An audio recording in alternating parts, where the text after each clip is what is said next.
할렐루야. 때로는 답 없음이 답이다 라는 제목으로 하나님의 말씀 같이 나누겠습니다. 구약에서 이스라엘 백성들에게 있어서 가장 능력 있는 지도자다. 물론 왕이 누구냐, 기억에 남는 왕이 누구냐라고 하면은 왕으로서는 단연 다윗이겠지만은 지도자의 역할을 하는 데 있어서는 누가 뭐라고 해도 모세가 단연 가장 굵직한 지도자라고 말할 수 있을 것입니다. 물론 크고 작은 지도자들도 있었지만은 민족적으로 또 국가적인 지도자는 단연 모세이죠. 그리고 그 뒤를 이어서 여호수아가 지도자의 역할을 했고, 여호수아가 죽고 나서는 그 국가적인 지도자의 역할을 한 사람들을 뭐라고 불렀냐? 사사라 이렇게 불렀습니다. 사사. 그래서 우리가 잘 아는 대로 기드온도 있고, 또 여사사였던 드보라도 있고, 또 삼손도 있고, 사사로서의 가장 확실한 역할을 한 사람이라고 하면은 우리 본문 사무엘을 보고 있잖아요. 사무엘이 가장 사사로서는 균형 잡힌 사사의 역할을 한 사람이다, 이렇게 말을 할 수가 있습니다. 근데 1절에 이렇게 시작을 해요. 그 사무엘이 늙음에 이렇게 시작을 합니다. 이 말은 사무엘 시대가 끝나가고 있다는 것이죠.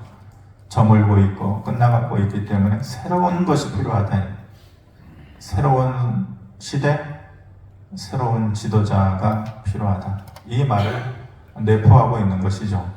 이스라엘 백성들이 새로운 것을 요구합니다. 그런데 그 전과는 다른 것을 요구해요. 뭘 요구하느냐? 자기들에게도 이제 왕이 있어야겠다, 이렇게 얘기합니다. 사사가 있었는데 그 사사 말고 우리에게 왕을 달라라는 것이죠. 왜 그럴까? 사사가 물론 왕과는 비슷한 역할을 했지만은 좀 달랐어요. 사사로서의 어떤 한계가 있었던 것이죠. 왜냐하면 사사 시대에 우리가 사사기, 룻기, 사무엘상 이렇게 넘어가지 않습니까? 사사기를 보면은 많은 사사들이 나와 있는데 그 사사는 약간은 일시적인 지도자예요. 뭔가 국가적인 위기가 있을 때에 하나님께서 사사를 세워주시는 거예요. 온니엘도 그렇고 기드온도 그렇고 드보라도 그렇고 약간 일시적인 지도자예요. 영구적인 지도자가 아니고 일시적이고, 좀 심하게 얘기하면 일회용 지도자.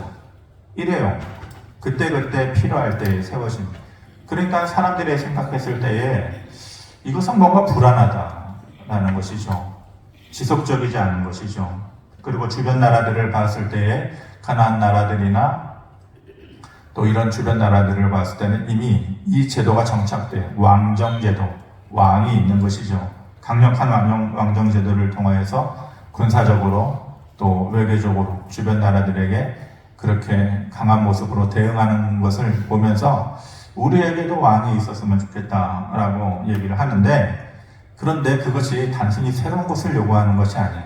이 말을 들었을 때에 오늘 본문을 보면 사무엘이 기뻐하지 않았다.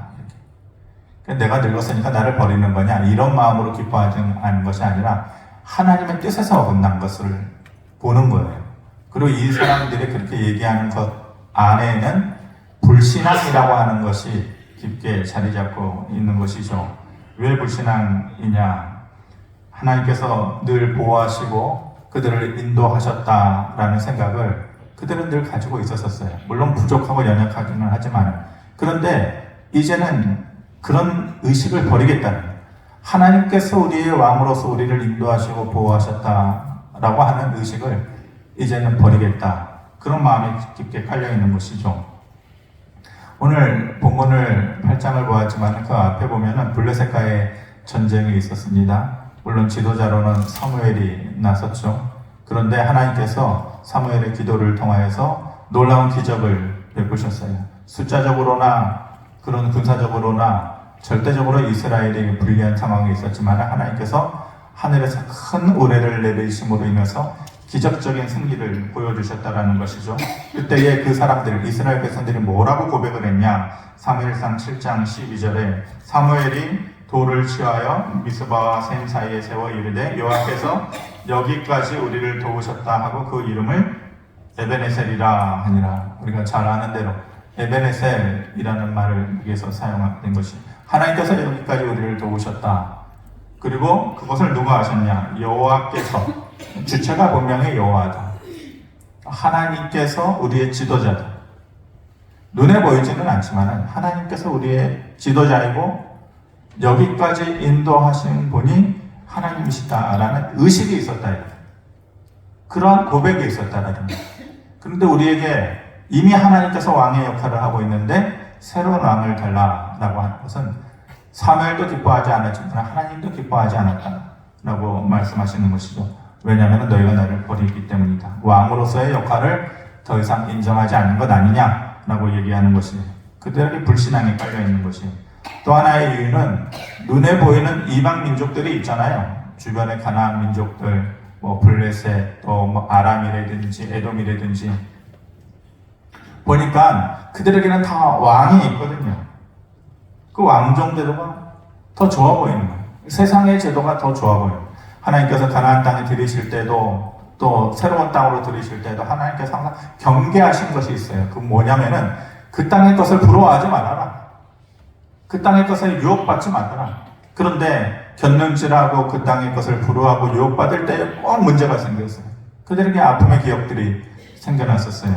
그들에게 뭐가 더 좋아 보이는 거예요? 전쟁을 하면 이웃 나라들은 다 누가 제일 앞장서는 거예요? 왕이 제일 앞장서는 거예요.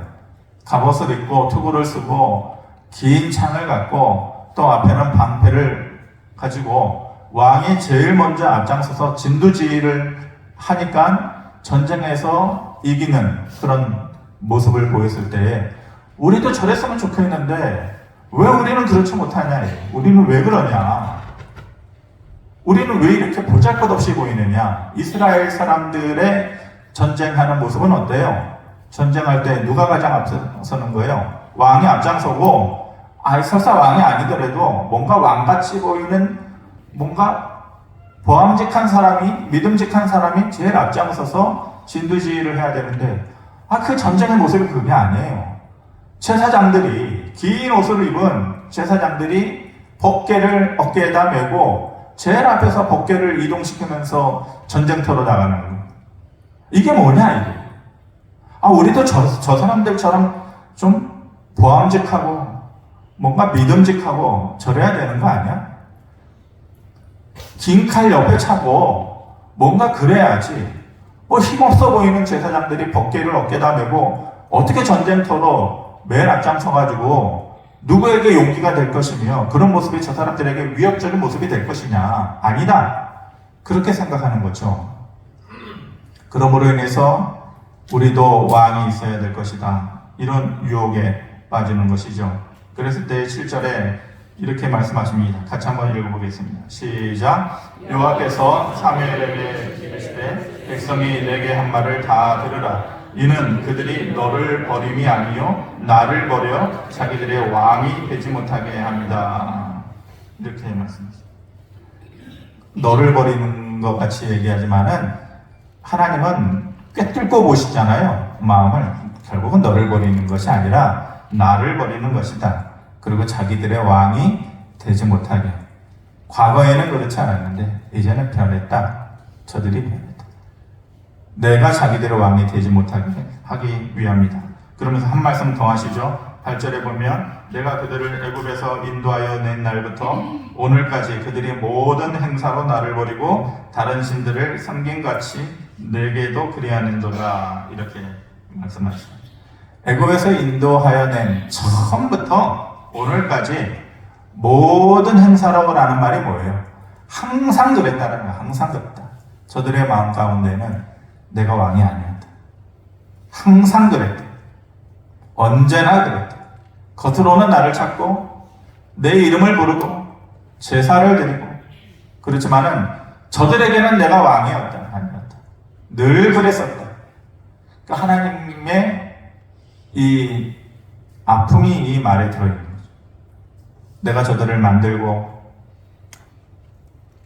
창조하고 또 어려울 때에 저들을 살려내고 구해내고 이끌어주고 인도하고 때로는 도와주고 이랬는데 저들에게 있어서 나는 그런 왕이 아니었다. 아쉬움이, 안타까움이 있는 것이죠. 그러면서 하나님께서 분명히 경고하십니다. 너희들이 왕을 필요로 하는데 너희들의 왕은 너희들이 필요로 하고 가졌으면 하는 왕은 너희를 채우는 사람이 아니다. 존재가 아니다. 너희에게서 빼앗아가는 존재가 될 것이다. 11절부터 18절 보면 앞으로 너희들에게 왕이 될 존재는 이런 사람이다 라고 얘기를 하고 있는데 한마디를 얘기하면은 빼앗아가는 존재가 될 것이다. 이렇게. 왕. 하나님은 그들에게 채우시는 하나님이시죠. 고치시고 인도하시고 때로는 이른 비와 늦은 비를 내려주시고 백성들이 작은 신음소리 할 때에 그 소리에 귀 기울일 줄 알고 들을 줄 아는 하나님은 왕으로서 그런 역할을 그들에게 늘 해오셨지만은 나를 버리고 너희들이 왕으로 달라라고 하는 그 존재는 너희에게서 빼앗아가는 존재가 될 것이다. 11절부터 18절까지 이렇게 얘기를 하고 있어요. 그 왕은 너희들에게 군사적인 요청을 할 것이고 또 왕의 땅을 밭갈게 할 것이고 시킬 것이다. 그것만이 아니라 전쟁이 없을 때에는 경비를 만들라고 할 것이고 또 무기를 만들라고 할 것이고 너희 농사만 잘 지어서 되는 것이 아니라 왕과 그 밑에 있는 신하들의 땅을 갈게 할 것이고 그것뿐만이 아니라 그것에 대한 수확이 있으면 반드시 일부의 것을 빼앗아갈 것이고 11조를 달라고 하면서 그것을 거두어 갈 것이고 이 모든 내용들이 다 뭐냐? 너희들이 요구하는 그 왕은 채움의 왕이 아니라 빼앗아가는 왕이 될 것이다. 그렇게 분명히 경고를 하는 것이죠. 그러면은 하나님께서 이런 경고를 하셨을 때 우리가 몰랐더군. 우리가 잘 모르고 구했구나. 이렇게 얘기하는데 이스라엘 백성들이 뭐라고 대답합니까? 19절 말씀 우리 한번 같이 읽어보겠습니다. 시작. 백성이 사무엘의 말 듣기를 거절하여 이르되 아니로소이다. 우리도 우리 왕이 있어야 하리니. 듣기 싫다니. 사무엘이 뭐라 그랬어요? 1절에 나이가 늙음에. 그런데 사사로서의 가장 강력한 지도력을 가졌던 사사는 달리 또 있겠지만은 가장 균형 잡힌 사사의 역할을 한 사람이 사무엘이거든요. 그러면서 사무엘에게 모든 사람이 고개를 조아려 했었어요. 마치 모세에게 하듯이. 그런데 이제는 듣기 싫다. 아니로소이다. 우리도 우리 왕이 있어야겠다. 그래도 있어야겠다. 그래도 있어야겠다. 뭐예요? 고집스러움이죠. 고집스러움. 하나님께서 말씀하실 때에 아니다. 그래도 이래야 된다. 그런 고집은 결국은 우리의 인생을 망하게 하고 넘어뜨리고 또 죽어가게 하는 것이죠. 그런데 뜻밖의 하나님께서 안 된다 그러실 것 같은데 택도 없는 소리다 그러실 것 같은데 허락을 해주셔요. 그렇게 하라고 얘기하셔요. 22절에 여호와께서 사무엘에게 이르시되 그들의 말을 들어 왕을 세우라 하시니 사무엘이 이스라엘 사람들에게 이르되 너희는 각기 성읍으로 돌아가라 하니라. 이렇게 말씀하셔요. 하나님께서 그들의 요구, 고집스러움에 하나님께서 그렇게 하라. 사무엘에게 허락을 해주시는 것이죠.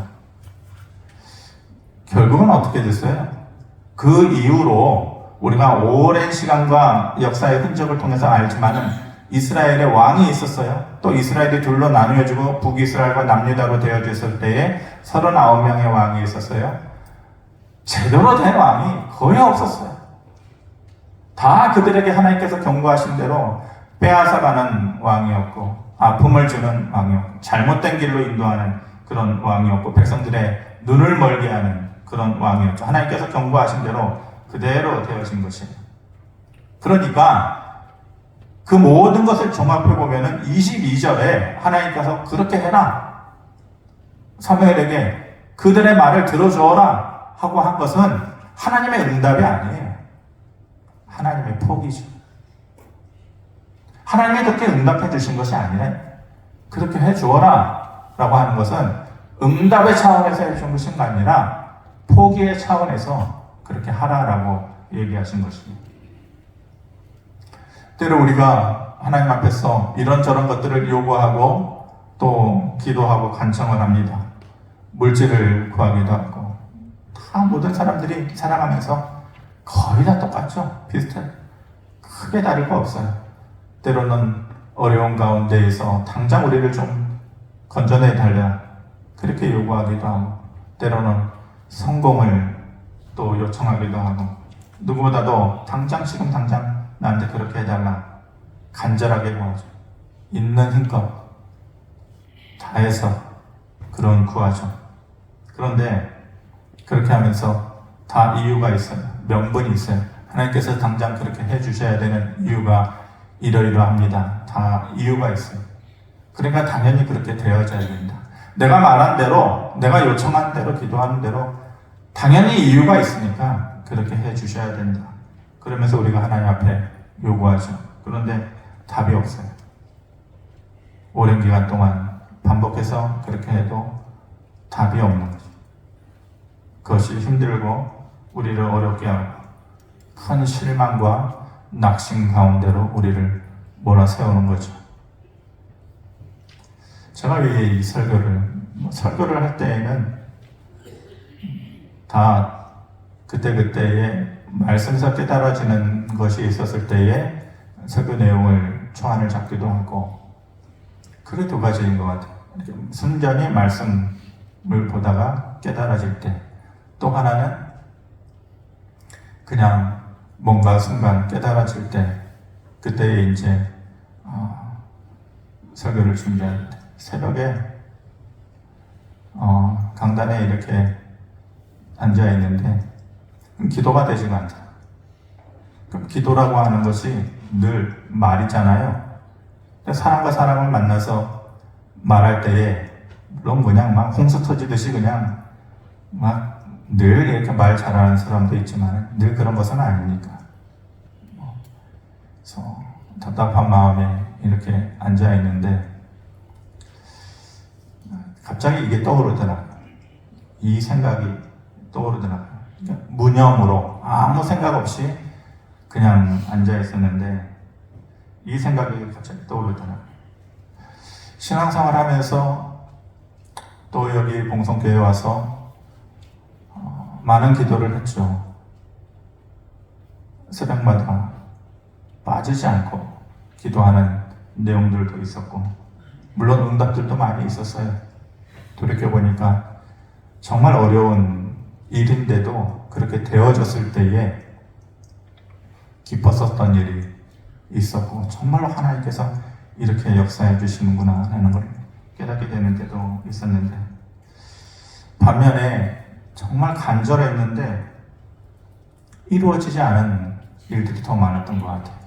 오히려 내가 이렇게 구했는데 반대의 상황이 되어질 때가 참 많았던 것 같아요. 어떤 경우가 그러냐면은 특별히 사람의 문제를 놓고 또 아픔의 문제, 또 질병의 문제, 또 죽음의 문제 이런 것들을 놓고 정말 간절하게 기도했을 때에 하나님의 손길이 좀 어떤 식으로든 나타났으면 하는 마음으로 기도했는데 그것이 이루어지지 않고 허무하게 다른 반대 방향으로 되어지게 될 때에 그때 그렇게 여러분들은 그게 그냥 되어지는 일이겠지만은 그렇게 되려니까 이렇게 된 거지. 그렇게 무덤덤하게 받아들여고 그렇게 지나가셨겠지만은 저는 좀 다르더라고요. 그게 돌덩이가 쌓이는 것처럼 성격적인 차원도 있겠지만은 상처가 돼요. 짐이 되고 그리고 나서 그게 나의 무능력함으로 이렇게 비춰지는 것이죠. 내가 이런 기도에 능력이 없구나. 이것이 부족하구나. 그렇게 생각하게 되더라고요. A형에서 그런가요? 하나님의 속성을 닮아서 그렇게 해서 침울해지고 좌절하게 되고 정말로 하나님께서 고쳐주셨으면 좋겠는데 낫게 해주셨으면 좋겠는데 정말 개인적인 욕심이 전혀 없고 단지 그렇게 했으면 좋겠는데 그게 안 되어질 때 그게 굉장히 마음에 큰 짐처럼 돌처럼 이렇게 다가오는 것이죠. 그런데 어느 날 그 새벽에 무념으로 앉아 있을 때에 그런 생각이 드는 거예요. 그렇게 안 되어지는 것이, 그러니까 하나님의 무응답, 답 없음이 실패냐? 그러니까 하나님의 음성이 확성기처럼 그렇게 들렸으면 좋겠어요. 근데 결코 그러지는 않아요. 그런데 무념으로 앉아 있을 때에 그런 생각이 문득 드는 거죠. 하나님의 답 없음이 너에게 실패냐? 너희가 어떠한 경우에든지 뭔가를 원하고 요구해서 하나님께 구할 때에 그것이 안 되어지는 것, 그것이 한참 동안이나 미루어지는 것, 답 없어 보이는 것처럼 느껴지는 것, 그게 실패냐? 그게 아니다. 그게 아니다. 요셉이 형제들에게 얘기하고 나는 높아질 거야. 당신들이 다 나한테 고개를 조아리게 될 거야. 그렇지만 하나님은 오랜 기간 동안 요셉에게 아픔을 주고 형제들에게 미움을 받게 하고 팔려가게 됐어요. 그게 실패냐? 하나님께서 그런 식으로 응답해 주시는 것이 실패냐? 그게 아니다. 모세가 40년 동안 자기는 싫다고 했는데 하나님께서 억지로 밀어붙이듯이 하면서 네가 지도자 해라, 네가 지도자 해라. 저는 못하겠어요, 안 하겠어요. 40년 동안 왕궁에서 지내고 그 다음에 40년 동안 광야에서 정말로 별볼일 없는, 아무도 기억해주지 않는, 존재 없는, 가치가 없는 그런 사람으로 살다가 이제 죽을 때를 준비해야 되는데 나이 80에서 120살까지 이제는 그냥 편하게 살다가 남들처럼 그렇게 죽고 싶은데 구태여 하나님께서 네가 해야 된다. 네가 지도자가 해야 된다. 백성들을 이끌어내서 가나안 땅으로 이끌어야 된다. 했단 말이에요. 수많은 어려움이 있고 배신이 있고 고통이 있고 눈물이 있고 그 40년을 다 지나고 나서 가나안 땅 코앞에 있는데 하나님께서 너 들어가지 말아라. 뭐라고요? 내가 40년 동안 이렇게 눈물로 저철없는 백성들 데리고 여기까지 왔는데 저들은 다 들여보내고 나는 들어가지 말라고요? 못 들어갔어요. 요단강 저편에 모압 땅에서 거기서 죽었어요. 허무하게. 사람들의 눈에는 그게 보이겠죠. 아이고, 인생 열심히 살아봤자 별거 아니네. 결국은 평생 40년 동안 고생만 하다가 코앞에서 저 땅에 들어가지도 못하고 저렇게 죽네. 사람들은 그렇게 얘기하겠죠. 사람들은 본디 말하기 좋아하니까, 뒤에서 꿈을 꾸어드리고 말하기 좋아하니까 그렇게 얘기하겠죠. 근데 하나님께서 문득 요셉의 삶도 그렇고 모세의 삶도 그렇고 요셉이 팔려가는 것이 그것이 실패냐? 모세가 요단강을 건너서 가나안 땅에 들어가지 못하는 것이 실패냐? 그게 아니다. 하나님께서 그렇게 응답해 주신 것이죠. 그렇게 응답해 주신 것이에요. 무응답이 하나님의 응답이다. 실패가 아니에요. 우리가 하나님께 눈물로 구하고 이렇게 되었으면 좋겠다라고 하는데 우리의 뜻대로 안 될 때가 있어요. 그것이 다 실패는 아니다. 그렇게 응답해 주시는 것이다. 뒤에 다른 슬라이드. 우리 한번 같이 읽어보겠습니다. 시작. 하나님의 답 없음이 응답 안 하심이 아니다. 단지 그렇게 응답하시고 계신 것이다. 답답해요. 때로는 하나님께서 침묵하시는 것 같고, 때로는 거기서 한 단계 더 나아가서 하나님께서 나를 버리신 것 같기도 하고, 멀리 하시는 것 같기도 하고, 등 돌리고 계시는 것 같기도 하고, 하나님의 답 없음이 응답을 안 해주시는 것이냐? 그게 아니고 단지 그 식대로 그 방법으로 우리에게 응답해 주시는 것이다. 그런 생각이 들더라고요. 답 없음이 하나님께서 너희를 무시하는 것 아니야. 미워서 그러는 거 아니야. 그렇게 응답하시는 거야. 답 없음도 하나님의 응답인 거야. 요즘 아빠들은 아이들하고 소통을 잘해요. 예전에 아빠들은 무뚝뚝하잖아요. 말도 안 하고 소통도 안 하고 뭐 얘기해도 제대로 설명해 주지 않고 그냥 시간 지나고 나면은 그것이 아빠의 뜻이었겠거니 그렇게 생각하는데, 요즘 아빠들은 다 애들하고 소통을 하고 내가 이렇게 해서 이런 목적으로 이렇게 해주는 거야, 이렇게 해주는 거야. 뭐 알아듣든 못 알아듣든지 다 설명을 해주죠. 그런데 늘 그럴 수 있는 것만은 아니에요. 얘기를 못 해줄 때가 있어요. 나이가 어리거나 말을 해줘도 다 이해하지 못할 때에는 얘기를 못 해주는 거예요. 하나님도 우리에게 그러실 수 있다.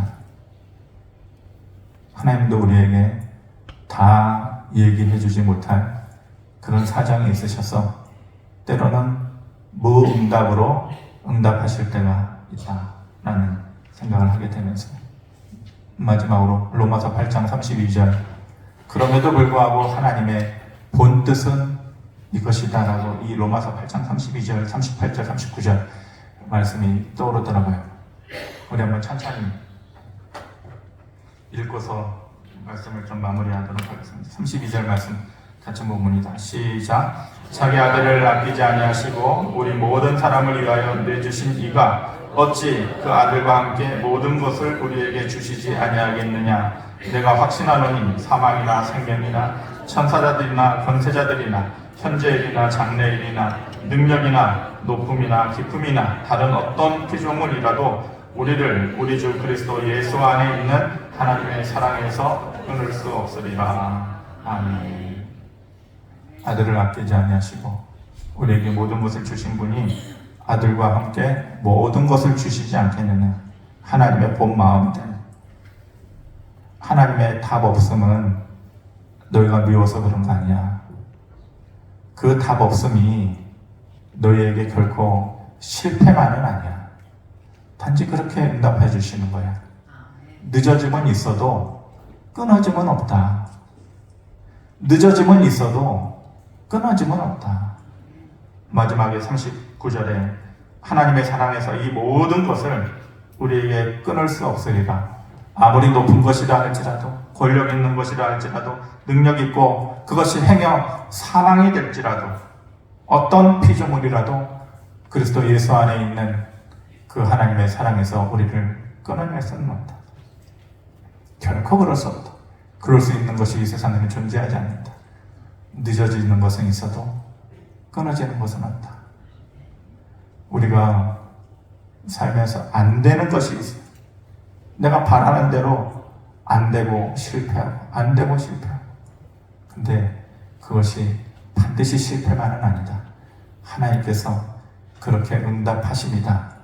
무응답도 하나님의 응답이고 그 안에 하나님의 계획과 사랑이 있다 라는 것을 저와 여러분들이 믿는 마음으로 받아들였으면 좋겠고, 그것이 시간이 지나고 나면 다른 식의 기도의 열매로 우리의 삶에 나타나기를 주님의 이름으로 축원합니다. 고마우신 아버지 하나님, 우리가 하나님을 다 알 수가 없고 하나님께서도 우리에게 다 말씀해 주실 수 없는 부분들이 분명히 있기에 때로는 무응답하시고 침묵하실 때가 있는 줄 압니다. 그것 때문에 우리는 더 힘들고 답답하고 또 아플 때가 있지만은 결국은 무응답도 하나님께서 그렇게 응답해 주시는 것이다 라는 것을 지나고 나면 우리가 깨닫게 되어질 줄을 믿습니다. 우리를 향한 하나님의 사랑을 의심치 아니하고 끝까지 믿음의 줄을 붙잡을 수 있도록 성령님 도와주시고, 그러한 삶의 선택이 결코 실패가 아니고 잘못된 선택이 아니었다라는 것을 하나씩 하나씩 우리의 삶에 증명하여 주시옵소서. 감사드리며 예수 그리스도 이름으로 기도하옵나이다. 아멘.